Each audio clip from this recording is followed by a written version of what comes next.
Hey there, it's time once again to belly up to the microphone, and I have quite the belly to do it, and bring you another fantastic episode of the Driving You Crazy podcast. I am the traffic anchor for Denver 7 News. My name is Jason Luber. And I am Denver 7's own pedestrian advocate, Joseph Peters. Jason, great to be back in the smallest studio in America. Yes, it is. It could actually be a little bit smaller. We're not touching, which is actually a good thing, but we're very close. Very close. We could smell each other. Ain't that the truth? Well, we're recording this just before the Memorial Day weekend. That is going to be a very busy travel weekend, obviously. They're saying with the economy and gas prices that there's going to be a lot of people out there and hitting the roads. You know, and it's funny because when you talk about gas prices, I think for some people, they had planned a road trip this summer far enough in advance that they're still going to go through with their plans, but this might be the last one they take for a while because the prices keep going up. You know, it's harder and harder to take a summer vacation when you have to budget for gas and you can't go a very long distance because it's going to cost you too much. You can in the Volt. Well, get 45 miles a gallon in that thing. Let me pack my 4 children in the Volt. No, you can't do that. That's going to be a problem. But you're right, the gas prices are going up. But we also want to pass along our gratitude to all the service members out there as we take some time to remember all the sacrifices of our nation's heroes. You know, it's also a time for people to get together, friends to gather, that sort of thing. Also, it's a time for sales for towels and sheets. All with the American flag on them, or camouflage, in honor of our service members. And to your point, we thank all of them for their service. And as everybody gets together, typically they like to celebrate. They like to celebrate with food, and they also like to celebrate with booze, and lots of it. And when lots of booze is consumed, people they tend to do some stupid things. Big mistakes. Yes, and this tends to be one of the deadliest holiday weekends of all the holiday weekends that we see, this and 4th of July and St. Patrick's Day weekend, especially a lot of DUIs. So, look, here's the deal. Here's the real deal. We need all the listeners we can get here to the podcast, and we want you to be safe because we need you to keep listening because we can't have our listeners dying off. Correct. We can't have them getting into crashes and doing silly things and dumb things. So, we're imploring you, the loyal podcast listener, to stay alive. Yes. Turn around, don't drown. If you live in an urban area, call a rideshare. If you live in a rural area, take a bicycle or a horse, whichever one's or a more lawn convenient. tractor. Well, I guess you can get a DUI on that, can't you? Correct. Don't take the lawn tractor. Don't take the lawn tractor. And definitely don't engage the drive. Right? Correct. Anyway, don't do something stupid this weekend. So, Joseph. Okay. Right here, in my hand, I have 3 crazy airline stories to start off the show today with. Hot off the presses. I want you to listen to all 3, and then I want you to tell me which one you think is the worst of the bunch. Okay. This will not be as easy as you might think. Story number 1. You know how it can be extremely frustrating if you miss a flight, but here's there's really not a good way to handle it. This is really not the best way to handle it. Okay. A 57-year-old man in Australia was reportedly furious about missing his flight to Adelaide, so he started yelling at the airline staff. He was so mad he started smoking right there in the airport and then decided it was a great idea to barge past the staff, barge through the security doors, get onto the tarmac, and running towards an airplane. He then tried to board this airplane that was headed to Sydney. He climbed the stairs. Apparently the plane, though, was empty, thank goodness. He attempted to open the door first by just pulling the handle towards him and then lifting his foot next to the door to give himself a stronger pull. The airport crew rushed in and stopped him. The passenger was not only arrested, he might have gotten a worse punishment than even that. He's banned from flying again with Qantas Airlines ever again. Oh. Story number 2.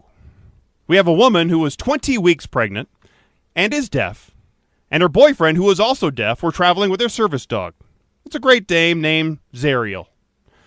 They were on a Frontier flight from Colorado Springs to Orlando, and when the plane landed, the dog woke up, it stood up, and a random man then allegedly punched the dog with a closed fist, causing it to yelp. The reason? The man's wife complained of being allergic to dogs. Well, the deaf couple began yelling at the man, who police said reacted by letting by getting into the man's face, and at some point, the man punched the pregnant woman in the stomach. Police said the altercation continued into the terminal. The pregnant woman's boyfriend tackled the 59-year-old man and held him on the ground until police arrived. Police said the case has been turned over to the FBI. Story number 3. If you think those stories were worse than this one. A guy on Frontier, he was on a flight from Denver to Charleston. He was seated in the middle seat between two women. He was drinking. And one of the women who was sleeping, she woke up because she says he was touching her. She told him to stop, but when he didn't stop touching her, she screamed right at him and said, "If you touch me again, I'll effing kill you."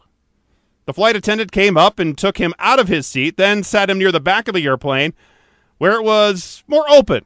They could hopefully keep an eye on him.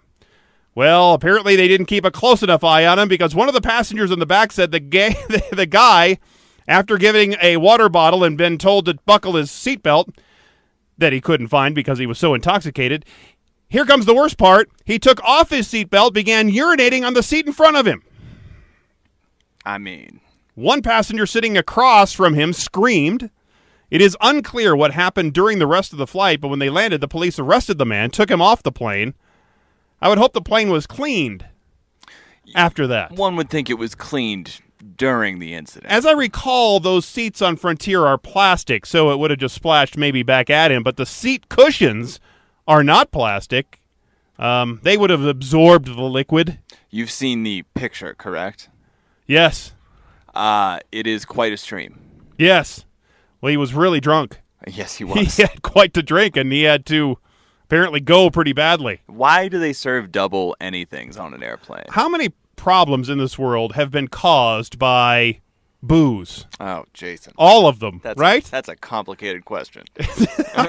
All right, so it's time for your vote now, Joseph. Okay, which of those 3 stories are the worst? Trying to hijack an empty airplane on the runway, punching a service dog and a deaf pregnant woman, or drunk guy peeing in the seats?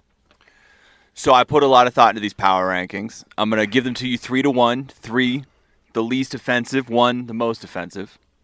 Number 3, trying to hijack a plane. Yeah, I agree with you on that one. I'm sorry. It's just, if you go on a rampage like that, that's bad, but at least you're only harming yourself. Right. Number 2 and number 1 I had to think a lot about, because on the one hand you have punching a pregnant lady and a dog, and on the other hand you have a guy pulling out his junk and peeing on a plane.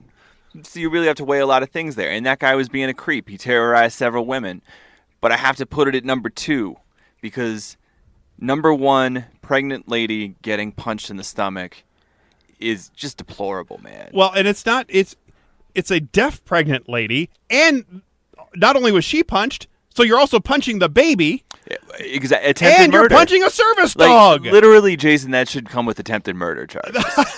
Seriously. It's disgusting. Now, we make a lot of fun of the not service animals, but the emotional support animals that people are bringing on planes. But when there is an actual person who has disabilities and needs a service animal who is trained for that type of service, we have a woman here who runs our Contact 7 department, Marianne, who's been training service dogs for years and years. Yes. And these are she goes through and she'll train the dog for a while. And some of these dogs don't make it. They just don't have the right temperament. Right. You have to have a perfectly tempered dog, and they go through a lot of training. They aren't just the run-of-the-mill, whatever, emotional support Bijans like my dumb brother has. Correct. It's an actual dog that should not be punched. No dog should be punched. You shouldn't punch the dog. Just don't punch dogs. And this guy was punching the dog because his wife was allergic to the dog. His fist looked small. That's all I'm going to say. It's just, it's fascinating. So he's the worst airline passenger of the week. So far, yes. But the week is young. We have a lot of travelers here this holiday weekend, so we'll see what happens come this time next week, right? Correct. All right, so a car that once was America's top seller is about to die for a second time. The wildly popular Ford Taurus, it's going away. Wildly popular. Wildly popular. Oh, it's wildly popular. Okay. Oh, yeah, no, you can't tell me that everybody didn't want to drive a Ford Taurus. Well, okay, I won't. You can blame the death of the Taurus on the national obsession with a crossover SUV. Sales of the latest Taurus peaked in 2013 at nearly 80,000 for that entire year. 80,000 vehicles. That's pretty good. That's a lot of cars. That is a lot of cars. Now Ford is only selling half that many. So they recently announced that it's actually going to stop selling all car models in North America except for two. Ford is only going to be selling now the Mustang and a version of the compact Ford Focus called the Active. I mean, this is smart to a certain extent, right? And I'm surprised that more car makers are like reducing the number of offerings to only 3 or 4 vehicles. Well, that's just cars. They're going to continue to make SUVs and trucks. Right. Well, I mean, how many Ford SUVs are there? There's the Explorer and what else? Well, they're going to have 5 new SUVs apparently, and they have all the F-Series whatevers that are still huge sellers for Ford. I look at it like a restaurant menu, right? The more options there are, the more places there are for error. The fewer options there are, the more you can focus on quality. Yeah, trucks and SUVs are 2/3 of all new car sales. That's crazy. Isn't it? I mean, that's the way the world has gone, buying these crossover deals, because people don't want the full-size SUV, but they don't want a car that's a little bit smaller. They want some room, like what I have is that Rogue. But that's all my wife has been looking at, cars similar to that and that crossover. And that's what was at the Denver Auto Show. I saw crossover after crossover. That is what the trend is right now. Half of all sales in March of 2013 were SUVs and trucks. Industry experts say, don't be surprised, though, if the Taurus name rises from the ashes again, because it's a well-recognized name. Everybody loves the Taurus name, as well as the old car, right? That's true. It even could be repurposed on a new SUV, and Ford still uses the Taurus name on a different style of car in China. I mean, how often do you get a chance to use an astrological symbol as the name of a car? There's only 12 of them. So if you get one, like Taurus, it's a big deal. So you're not driving the Capricorn anywhere around town?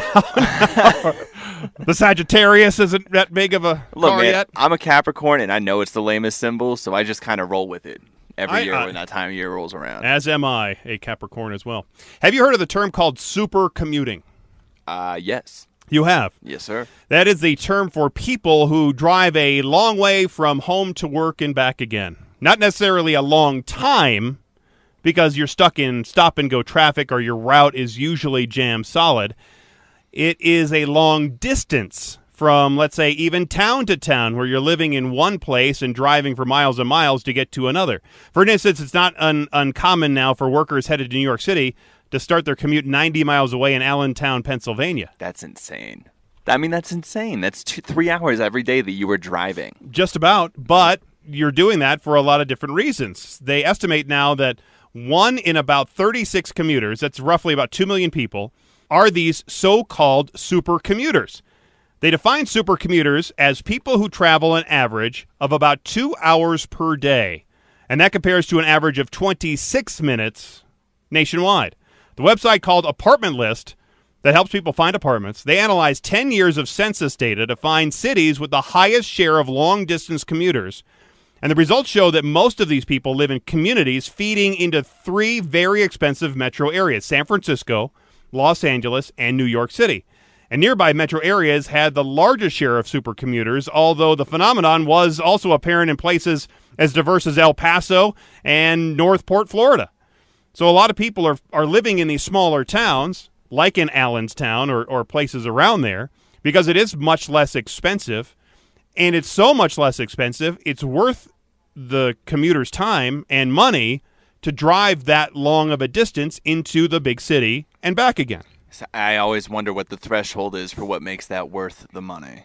Because it's so long per day. In my mind, you have to pay yourself for almost a part-time job doing that. Right. Now, for a family guy like me who wants to spend a lot of time with my kids, it would not be worth it. But for other people, maybe they're single, maybe they're just married. That's true. Single people. they might want to do that sort of thing because they can just spend all the time on the road. I mean, they're going to hang around their house or whatever. It's not like they're doing anything else, right? But it's of course not when you're single. You don't do anything. It's the rising cost of living in these big cities. It's really pushing these lower and middle class workers farther away from their jobs. We see that in the mountains where people are pushed away from the resort towns into these smaller little towns where you can actually afford something up there. And some people are using public transit to travel more than 150 miles a day if they can, if they can find it. And if they can't drive, then they'll use the public transportation. Now, the Right. cities of Stockton, Modesto, and Sacramento, there in California, they serve San Francisco. Bridgeport, Connecticut, and Allentown, Pennsylvania are housing for New York City's workers, and relatively affordable Riverside is now a bedroom community for Los Angeles. A paper written in 2008 in the Scandinavian Journal of Economics, it's on your coffee table, right? Of course. It found that people with long journeys to and from work are systematically worse off and report significantly lower subjective well-being. They say it is a stress that never pays off. I think, again, for a family man, that might be the case. Agreed. For a single person, it might be stress that does pay off in the long run. Because they're typically younger, they're trying to work up the ladder, that sort of thing. Well, and anything that gets you towards home ownership quicker, I think, is the right decision, right? Right, and maybe they're working at getting employment somewhere closer to where they are, rather than continuing to live and to work into the big cities. Right. So here are the cities with the largest increase of people being super commuters to them in the past 10 years. New York, Los Angeles, San Francisco, all super high cost of living. Right. Washington, D.C., which is surprising because, well, I know it's really costly to live there, but their traffic is also horrendous. Boston, you would know about Boston. Boston, that's accurate, yeah. And Seattle. Seattle is getting so slammed with the Amazon deal. They have so many people working there, and they are telling woes of how it is to have a huge corporation like Amazon. Isn't Nike up there too? I think Nike's in the Portland area. Oh, okay. There's but some yeah, other, no, but Microsoft's up in Seattle. Yeah, and there's something a else, few maybe Eddie others. Bauer or whatever. Starbucks. Yeah, all those really huge corporations that Right. employ lots and lots of people are up there in Seattle, and they're dealing with tremendous growth and lots of money problems for folks trying to find housing. Well, yeah, for people trying to find housing, but I think the majority of people living in Seattle just have money and few of the problems. And a lot of coffee. Yes. Denver came in as number 19 on the list, but I think we are going to be going up and up and up. A lot of people are moving up into our northern counties, eastern counties. Wyoming. Up into Wyoming. We have that doofus that works here overnight that drives from Cheyenne, but then again, he's got a lot of other problems. He is a doofus. He does. He drives from Cheyenne down here to Denver every single day for work. He doesn't really have to. He's He does just a not total really mess. have to. He's cut this girl up there now. Wait, that's enough. Oh, We've gone far enough. Have I? Yeah, we have. Yeah, he doesn't listen anyway. All right, coming up, the one city that thinks we should take to the sky to get around traffic, and someone else who thinks it's time to move on from the train. All that and more as the Driving You Crazy podcast continues.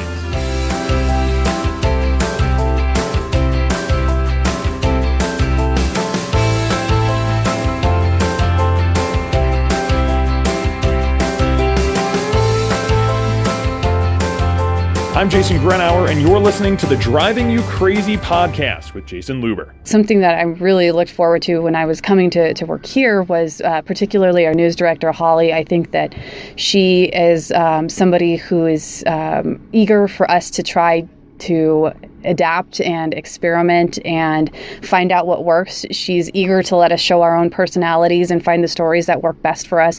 No one's being forced into any one mold, and it's a fun work environment so far. Megan Lopez, only on Denver 7. Denver 7 is the only morning newscast you are guaranteed to get something new every day. Watch the other stations, you're going to see the same stuff. Same reporters out on the same stories. You watch us, we put more resources than any other station into bringing you new stories, relevant stories, new content, fun stories, interesting stories. And so that's my promise to you. If you watch us, you're going to see something you would not see on all those other guys. Nicole Brady, only on Denver 7.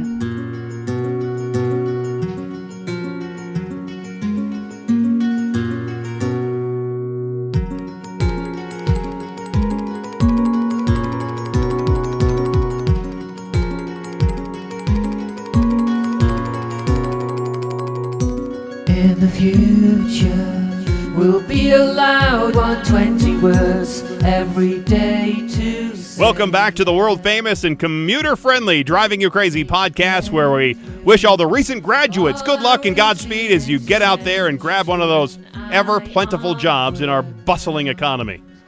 Just do it in Connecticut, because we're full here in Colorado.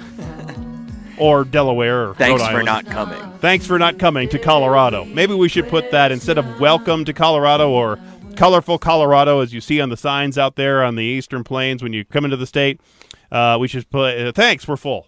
Let's be honest. You see those signs on Instagram more than you see them coming into the state. That and people were pulling over to steal the 420 mile marker sign over there on I-70. They'd change it to 419.95. See, my wife didn't know the story of the people stealing the mile marker. She just noticed that it was 419.9 and wanted to know why. And so I explained. There you go. If you've ever been caught in a closure of a highway behind, let's say, a major crash, a truck fire, where no traffic is able to get through, there's really not a whole lot of options for you to pass the time. If they don't turn you around and make you go the other way, if you're just stuck there until whatever is clogging up the road is cleared up, you got to figure out some way to twiddle the thumbs, pass the time, Right. wait it out. One woman in the UK found one way to pass the time. She got out her blanket, she spread it out on the road, and started catching some rays. That's right, she was sunbathing right there on the road in front of her car as she waited for traffic to clear up. Bold decision. It Bold was decision. it was much to the amusement of her fellow stranded travelers. Others, mostly women, thought that it looked like a great idea, and they joined in on the sunbathing activity right there on the highway, on their cars, on the road. Guess we have to call that the tan traffic jam. Okay. Hopefully she had enough time to get both sides and all that good stuff. Oh, yeah. No, they were sitting there for 3 hours. Lord. Plenty of time. So we're no strangers to gondolas here in Colorado. Correct. I'm not talking about the boats that you get pushed along when you visit Venice or in Las Vegas in the Venice Hotel. They have those gondolas in there. Yes, sir. Now I'm talking about these aerial gondolas, the ones that take skiers for the most part from the bottom of the mountain up to the top. You'll see them at Vail, Aspen, the big resorts. Well, a private company has put forward an intriguing idea to help baseball fans in Los Angeles avoid the bumper-to-bumper traffic jam outside of Dodger Stadium. A gondola that could carry passengers from Union Station all the way to the ballpark in just about 5 minutes. Now, the proposal, it's by a company called Aerial Rapid Transit Technologies, and it calls for the construction of roughly a $125 million tram that would carry 5,000 passengers an hour to and from the stadium. It would offer fans a fast, convenient alternative to driving or taking the shuttle bus or both, because they both get stuck in traffic trying to get to and from the stadium. They get clogged on the surface streets.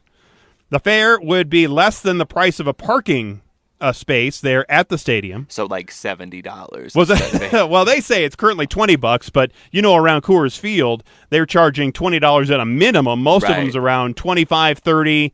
Opening day, it was $100 this year. They'll upcharge you for everything, man. Of course. And the gondola could also operate on non-game days as well. Now, the project would be entirely built with private dollars. That's the important part here. It's not public money. It's private money. And, in fact, the company said to L.A. City Council that there's not enough public dollars to actually solve the region's infamous traffic and travel problems, and it's going to take private investors and private ideas to help solve some of their traffic issues. Right. What a novel idea. Use private money to solve some of these issues. It's really an intriguing idea, and I wonder if it's going to work. Is it really going to be safe, and is it going to be as sufficient? No, absolutely not. How many people are you going to get 5,000? You might get 5,000 people to ride a gondola to Dodger Stadium from Union Station, but that's 81 days a year, maybe a couple more if the Dodgers are good, and it's one route. Do you even want that running in the off season? How many people are making that trip? That's what I was saying about the train idea from Denver up into the mountains, because it is basically a train going to Breckenridge or going to then Aspen or Vail or whatever the case may be. It's mostly going up there for one specific activity, skiing, in one specific time of year, winter. More traffic actually drives on I-70, on our I-70 mountain corridor, in the summertime as people are trying to go camping. One, you can't really take all of your camping gear on the train because you're not going to get an ATV on the train or your boat or your all that other I always good forget stuff. how other people define camping. I was like, well, I could get a tent on a train. Well, sure. Yeah, I mean, if you're doing it that simply, but most people want to drive their little camper or their fifth wheel or whatever. Yes. And take it and then actually camp it a little bit more comfort and style. Oh, more comfort and style. Or their motorcycles, that sort of thing. Nothing is more comforting and stylish than a sleeping bag on the cold, hard dirt. That's the word. That's why my wife won't do it at all, ever. I mean, really, will it benefit all the people who use it as well as the people who build it? That's what I'm wondering. Is it efficient enough, cost efficient enough for the private company to put this thing forward? It's certainly neat, right? It's a cool gimmick. If you could sell it like the Ferris wheel or something like that in one of these major cities, then sure. But, I mean, don't try to fool us into thinking that it's a way to get people around the city legitimately. But I could see it being a more legitimate option if it didn't just go from, let's say, a train station to a stadium like that. If it went all around the city, let's say in around Denver, instead of having a loop of a train of some sort, you actually had the gondola going to these different stops. Las Vegas would be a perfect place for this. They tried to build that stupid train thing over to monorail. the monorail thing on the east side of town, which nobody is going over there. It takes you from the convention center over to the east side of the Strip, where there's nobody there anyway. The rare misfire from the city of Las Vegas. They really screwed that one up. But imagine if they had a gondola system that goes from all the way from Mandalay Bay past the Luxor over to MGM and then down the Strip to Caesars and Treasure Island and all the way down to the Stratosphere, maybe even all the way to downtown. How great would that be? I mean, And you have these little tram stops along the way because they have those elevated parts of the walkways to get over the Strip. Las Vegas Boulevard. I don't like it. I'll be honest with you. People can just walk. Well, here's the problem with the walking. There's so many people walking in Las Vegas across the roadways, across the sidewalks, that the drivers can't get into these hotels anymore. They can't get in or out and drive because there's so many people walking and ignoring the stoplights. It's not that they can. It's that they have to wait. I mean, boo-hoo. They do, and they are waiting, and they're waiting and waiting, and then the traffic on the Strip backs up, and on those busy days, it is almost impossible, unless you're driving on some of those back road areas around the Strip. Oh, I'm not disputing that. I'm just saying walk instead. Simple solution. If the walkers get preference, I mean, let's just walk. But I think this tram idea would be great for Las Vegas. How would the monorail work, or not the monorail, the gondolas work in Denver? Let's say you would have a gondola that goes up and down some of the areas that people want to go to. Let's say it starts, or it has a loop. It's not just from point A to point B. Let's say it's a loop around the city. It goes from, let's say, Coors Field, has a stop at Union Station, has a stop at Pepsi Center, goes down Spear and stops over by the Convention Center, has a stop, it keeps looping around, maybe down here by the at 6th and Broadway. Good Lord, that's so much construction. But right? It's a gondola. You have the tower, and then you have it above ground. I mean, everything is above ground. All you need to do is build the towers and put up the cables, right? And have a big engine. I mean, I just imagine all these little pods flying overhead that I can look up at everywhere I go. In Denver. Exactly. That's And you could ride that for a couple of bucks. I mean, we don't even need to do that, man. We're going to have big old drone buses here in the not-too-distant future, and that'll just be the same idea. A drone bus? Yeah, a drone Ever bus. driven one of those in the snow? Obviously, gondolas can go in the snow. No, I mean like a flying drone bus. Oh, I know. But you can't fly those things in the snow in downtown Denver. It snows here occasionally. They'll figure it out. Oh my goodness! You know they have because they're going to be putting in one of these trams for people to go see the Hollywood sign. I think the trams are a great idea. That's what we're going to see. All trams everywhere.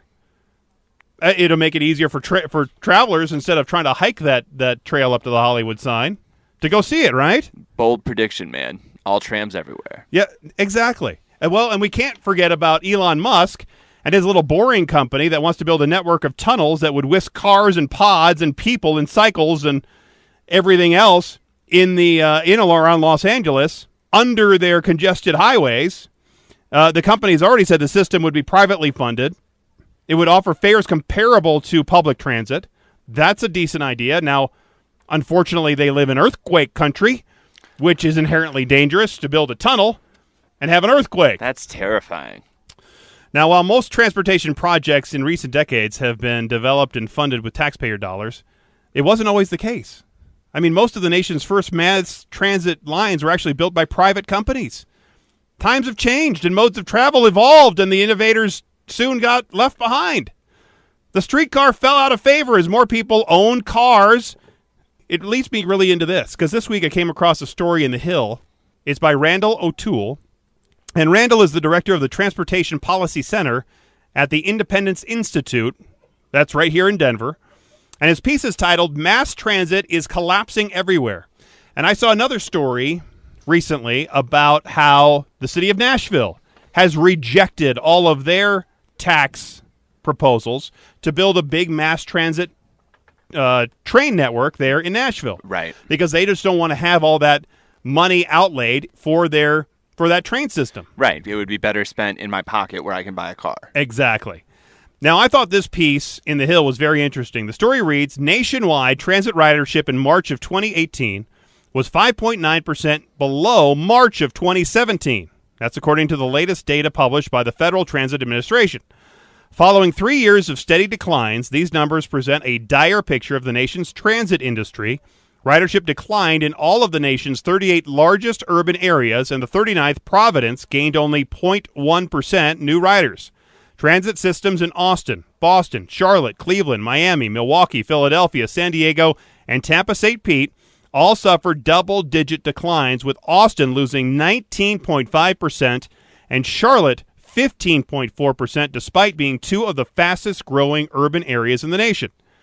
Data from 2017 showed that ridership in Seattle and Houston grew from 2016, providing hope to transit advocates that other regions could reverse ridership declines if they emulated the examples of those two cities. But transit systems in both Seattle and Houston lost riders in March 2017. A recent article in Bloomberg claimed that the decline in ridership is confined to buses, implying that cities can reverse the decline by building expensive rail transit systems, but the March data shows all major forms of transit are declining: buses, commuter rail, light rail, and heavy rail, all of which we have right here in Denver. Cities that have spent billions of dollars on rail transit have not been immune from the decline. Charlotte won new rail riders by opening a new light rail line in March, but it lost 2.5 bus riders for every rail rider it gained. Denver also lost about 2.5 bus riders for every new rail rider. Dallas, Los Angeles, Salt Lake, and several other regions both lost rail and bus riders. Denver area voters agreed in 2004 to spend billions in building new rail transit lines, and the region has opened several lines since then. Yet, by 2016, transit carried only about 10,000 more the urban area's commuters to work than it did in the year 2000, while nearly 280,000 more commuters drove to work. I mean, it speaks to the growth in general, right? But also, this rail system is not can it possibly be in enough places to keep up with growth, which is with as slowly as it's being built? Well, there have been some problems with the rail lines here in Metro Denver. However, it's still a problem where people, they do like to ride the train more than the bus. Yes. However, the trains still won't take you everywhere you need to get to. You still have to deal with the last mile, first mile problem. Exactly. We've talked about it a lot. Yes, we have. Whether you walk or you bike or you Uber or you whatever, you still have that problem, and there's still people that would rather deal with, even though your traffic jam is going to cause you some delays, it's still going to be more convenient than taking the bus and the trains. Absolutely. So this article in The Hill by Randy O'Toole continues, transit apologists offer many excuses for ridership declines, such as low gas prices and crumbling infrastructure, but gas prices were 10% higher in March 2018 than March 2017, and ridership is declining even in areas with brand new transit infrastructure. The fundamental problem is that big box transit, moving people in 60 passenger buses, 450 passenger light rail trains, or 1,500 passenger heavy rail or commuter rail lines, no longer works in American cities. Such transit made sense a century ago when most jobs were in downtown surrounded by dense residential areas. but today only New York City comes close to looking like that. Modern urban areas have far more jobs scattered across the suburbs than concentrated into downtowns. Job location is only one of many factors people consider when deciding where to live. The result is jobs, residences, retail, schools, and other activity centers are widely dispersed. We have that all around Metro Denver. Absolutely. There's so many different... In some cities, they would be community centers, right? But here, they're just another island in the city that happens to have all of the things you just listed. Exactly. The article continues. The number of transit trips taken by the average urban resident declined from nearly 300 in 1918 to about 60 in 1964 when Congress began offering federal subsidies to transit. Since then, federal, state, and local governments have spent more than $1.1 trillion on transit subsidies, yet trips per urban resident have fallen to about 38 in 2017. According to the 2016 American Community Survey, just 4.3% of American workers live in households without cars, and 58% of them don't rely on transit to get to work. Transit doesn't even work for people who don't have cars, much less it is able to compete for the business of most of those who do. Some propose to redesign American cities to serve obsolete transit systems, forcing more jobs downtown, building high-density transit-oriented developments and transit corridors, and turning highway and street lanes into dedicated bus lanes. Yet huge changes in urban form are needed to get a small change in transit usage, and the benefits are trivial. Transit isn't particularly green, using more energy and producing more greenhouse gases per mile than the average car. Seattle has done the most to reshape itself into an early 20th century city. Draconian land use policies and tax subsidies increased the city's population density by 25% since 2000 and increased the number of downtown jobs from 215,000 in 2010 to 281,000 in 2017. These policies came at a terrible price. Housing is no longer affordable, and traffic is practically gridlocked. That in Seattle. The urban area gained 58,000 transit commuters since 2000, but it also gained 190,000 auto commuters. It's time to stop thinking that transit is somehow morally superior to driving and that it deserves the $50 billion in subsidies that it receives every year.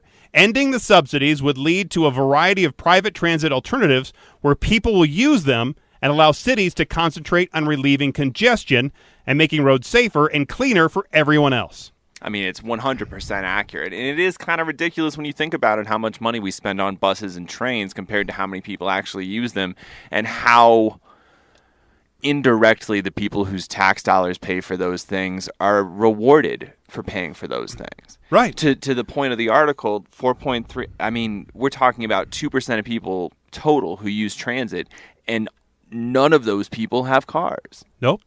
We are thinking about transit maybe and moving people in the wrong ways. By the way, that was from Randall O'Toole, the director of Transportation Policy Center at the Independence Institute here in Denver. He's also the author of the forthcoming book, Romance of the Rails, Why the Passenger Trains We Love Are Not the Transportation We Need. It reminded me of this. Every morning, just about every morning, when I show up to work here at 3:30, I hear that blaring sound of the freight train rolling through downtown Denver. I heard it again this morning. Every time I hear it, I'm thinking to myself, because if I talk to myself out loud, the homeless guy just outside the fence would think I'm weird. Yep. So I think to myself, this is why we'll never live like they do on the Jetsons or Star Trek or Star Wars, any of those sci-fi shows that detail what life would be like in the future. How can we go from here, this world now, to our future world when we're basically living in an era where we still have freight trains rolling through downtown Denver like it's 1912? That's why I think the Hyperloop is such a revolutionary idea, because if it ever comes online, it would be revolutionary for the way we transit freight and get freight moving around the country. Oh, absolutely. But we've talked about this. America doesn't have the money for the Hyperloop. Realistically, it's going to have to come from private development, but more likely is that it's going to be built somewhere else first, and eventually we'll get it here, just like with the bullet trains that you see in the Asian countries. Now trains are a good way for right now to move freight from one part of the country to another, to move coal from one part of the country to another, to do that sort of thing. There's a lot of cars that get moved around that way. Right. We also see a lot of trucking companies and trucks and that sort of thing moving freight. That's why Hyperloop would revolutionize all of that. But moving people from place to place, that is where I think the train idea has really failed, at least up to this point. But we do love them so much. Well, it's that romance of the old-style trains. Yeah. Of the Orient Express. You know? Yes. It's just not the way we live anymore. It's just not. And so maybe, I think Randall makes some good points. And what we're going to transition to? We'll see. Flying buses. And finally, when you buy a new car, typically the dream is that you'll be driving around for at least a few years, right? If you're really lucky, you might even still have it. It might be in good enough shape down the line to pass it down to your kids when you're ready for something new. Now, the website iSeeCars recently did a study to see which car people were still holding on to after 15 years of owning them. Even though American cars are getting better, 14 of the top 15 are Japanese car, with one single German vehicle creeping into the number 15 spot. So here, Joseph, is the rundown of the top 15 cars people will still own after 15 years. Like a top 10 list, we'll read them in reverse order. Number 15, the Volkswagen Golf, that German car. 14, the Nissan Frontier. It's a pickup truck. The Subaru Forester, Toyota Camry, the Acura MDX, and number 10, the Toyota Avalon. Number 9, the Honda CR-V. The first real surprise of the list. The CR-V seems like a CR waste of money. The Hidalgo's still driving one. It's all really? beat up like crazy, but it's still going. Interesting. The number 8, Toyota Tacoma, then the Toyota Sequoia, the Honda Odyssey at number 6. I've heard good things about the Odyssey. I still can't bring myself to buying a minivan. Right. Number 5, the Toyota RAV4, the Toyota Prius, the Toyota Tundra, the Toyota Sienna, and number 1, the Toyota Highlander. The top 5 are all Toyotas. Wow. Really, if you look at it, 8 Toyotas in the top 10. It's really remarkable. So when you're looking at what cars you want to buy and keep for a long time, maybe it's a Toyota. Because apparently they know how to do that. Except for the airbags. That was a Takata thing. Okay. Not a Toyota thing. If you're curious about iSeeCars like I was, apparently it's a car search engine. The kayak.com for people in the market to buy a car. Well, at least so says ABC News. Oh. They aggregate all the listings of used cars for sale into one site, making it easier, they say, and much less time-consuming for people to find the best deals and save money. I've never used it. It might be great. I don't need to use it right now. I mean, not when Auto Trader's out there, Kelley Blue Book's out there. Like, you don't. Who needs another website? We live in the instant gratification world, right? I mean, we want everything done right now, right here. And since I don't want to use this website right here and right now, I'll probably forget about it after this podcast is over. Sorry, iSeeCars.com, but please pay us to sponsor the podcast. And speaking of that, the gratification is now over because the podcast is now over. Remember, we're in touch, so you be in touch. Oh, wait a minute. Wasn't that a 2020 line? Is it? I don't know. Hugh Downs over here? I remember. Yeah, it was Hugh Downs. That's right. Him or John Stossel, one of the two. Anyway, thanks again for listening, being here and part of the show. We always like to hear back from you. I've heard from some listeners recently on the Driving You Crazy Podcast Gmail account, which is nice, and occasionally on the Twitter as well, at Denver7Traffic. And at JosephDenver7. And until next time, thanks for listening, and I'm Jason Luber, the traffic guy. I am passenger train romanticist Joseph Peters. Be safe, and as always, happy motoring.